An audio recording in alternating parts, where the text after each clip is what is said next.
Janet, why don't we go ahead and just get started? First question today came from Ronnie in Little Rock. He says, I am 58, planning on retiring at 63. I have no debt other than my mortgage, maxing out the catch-up contributions, I'm assuming, on his 401k plan. Right. I want to move to somewhere warm, live comfortably, and live a good and leave a good amount for my kids and grandkids.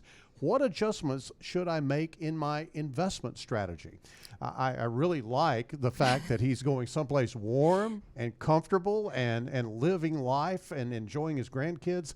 But this money thing, we got to figure that out because that's what's fueling everything. Yeah, Ronnie, I haven't met you and don't know who you are, but I think that you and John could be good friends because when I saw move to somewhere warm, I was like, that's what John's going to do at some point in the future as well. So we can understand what your goals are for sure. So I do like that it sounds like, Ronnie, that you want to retire to something. Many times we are retiring from a job, and we think that it's important for you to have something to retire to.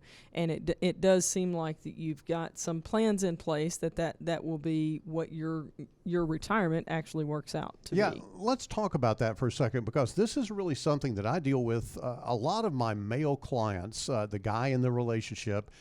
This is really a problem. And when we talk about retiring to something, you're right, Janet, he needs to be able to have life kind of mapped out in a general direction of what he's going to be doing. Mm-hmm. But the key here is that you don't just throw up your hands and retire from something and not go to something, because that really you run into a brick wall. I remember having a client who I worked with, and we retired him many years ago, and he'd been retired for about 6 months, and one day he called me.